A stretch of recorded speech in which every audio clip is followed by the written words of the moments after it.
Perkenalkan, nama saya Sunggu Simbolon, NIM 28922500065, Prodi S1 Manajemen. Di sini saya akan menjelaskan manusia menurut Kristiani atau Katolik. Manusia dalam Injil Kejadian 1, umat Kristen dapat memahami bahwa manusia diciptakan oleh Allah menurut gambarnya. Allah memberikan wewenang untuk berkuasa atas makhluk-makhluk yang ada di bumi. Sekalipun manusia berasal dari debu dan tanah, manusia merupakan ciptaan Allah yang istimewa dan berkuasa atas makhluk-makhluk lainnya.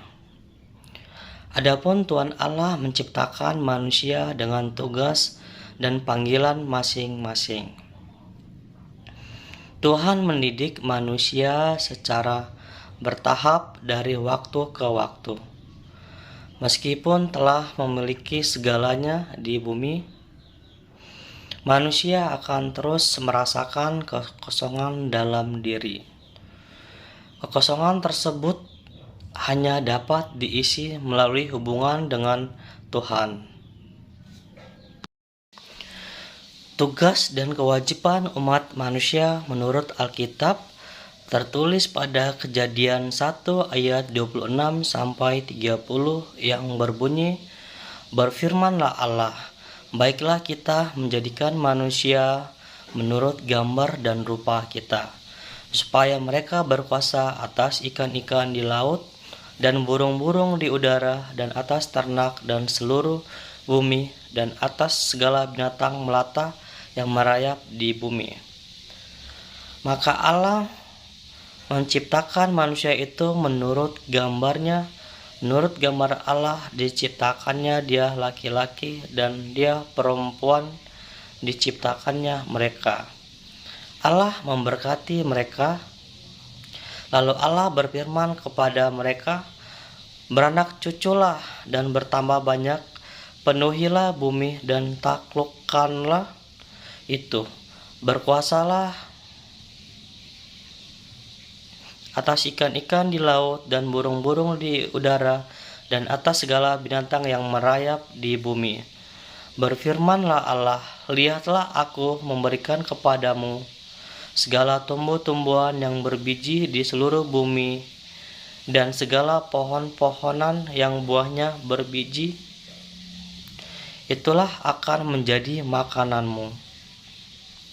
Tetapi kepada segala binatang di bumi dan segala burung di udara dan segala yang merayap di bumi yang bernyawa, kuberikan segala tumbuh-tumbuhan hijau menjadi makanannya."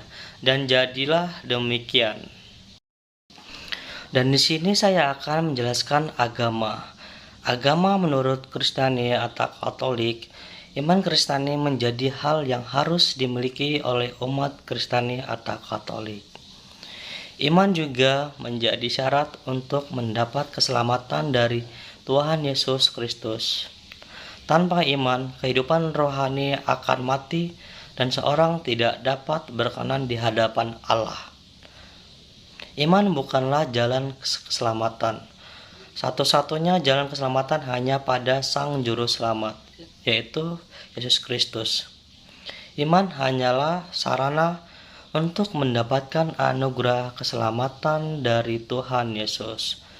Pada dasarnya, iman Kristen adalah keyakinan yang diajarkan oleh Yesus Kristus.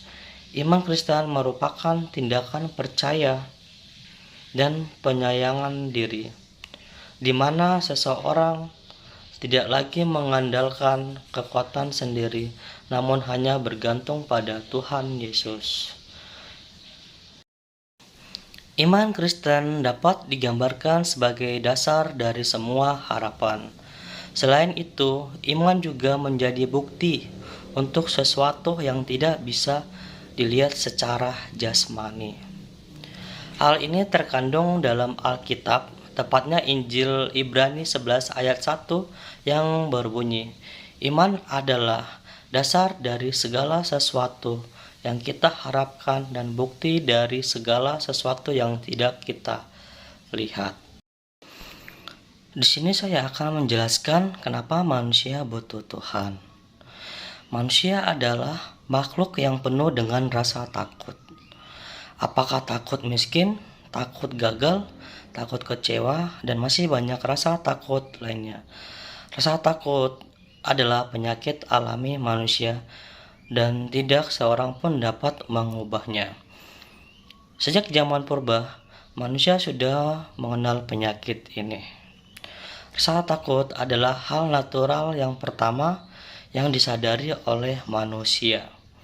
Bahkan sebelum rasa takut dan rasa cinta, bahkan rasa takut mampu membentuk sesuatu ideologi yang terlegitimasi selama puluhan ribu tahun. Rasa takut menciptakan Tuhan. Tuhan di sini dianalogikan sebagai suatu penguasa yang memiliki kekuatan paling besar di dunia ini. Manusia purba menganggap gunung yang besar adalah penguasa alam semesta. Jika dia marah, maka dia akan mengeluarkan suara menggelegar seantero jaga raya mereka dan mampu membunuh kelompok mereka. Sehingga akhirnya mereka memuja gunung sebagai penguasa mereka. Selama ribuan tahun, kepercayaan dinamisme dan animisme berkembang. Hal itu semua dikarenakan oleh rasa takut. Masyarakat Yunani mengenal dewa dan dewi Olympus sebagai Tuhan mereka. Bangsa Maya mempercayai bahwa dengan mempersembahkan darah manusia sebagai bukti kesetiaan dan kepercayaan mereka terhadap dewa-dewa dan mereka seperti dewa matahari, dewa bulan, dewa hujan, dan bahkan dewa jagung. Di sini saya akan menjelaskan dengan utusan Tuhan dan bagaimana cara prosesnya. Menurut Alkitab mengungkapkan bahwa Israel adalah bangsa yang tegar tekuk. Mereka melakukan kejahatan berulang-ulang, tetapi ketika mereka bertobat, Allah mengampuni dan mengasihi mereka. Allah sangat mengasihi mereka. Namun, hal itu tidak berarti Allah berkompromi dengan dosa mereka. Sekali-kali tidak. Allah tetap menghukum mereka dengan keadilannya yang agung. Maka, apapun tindakan dan perilaku hidup umat Israel, Allah memperlakukan mereka sesuai keadilannya. Jika berbuat jahat, dihukum, bertobat, diampuni, dan diberkati. Ketika bangsa itu pulang dari pembuangan karena ditawan di Babel oleh kasih Allah, mereka sudah mulai lagi dengan cara hidup yang lama, berbuat jahat, bahkan menganggap kejahatan mereka sebagai kebenaran. Mereka menentang para nabi yang Tuhan utus untuk menegur dan menentang dosa mereka, termasuk Nabi Maliaki sebagai utusan Allah.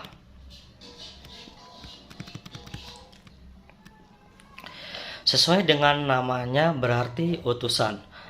Maliaki menyampaikan firman Tuhan dengan sangat berani dan tidak berkompromi dengan umat yang telah menyatu dalam kejahatan itu.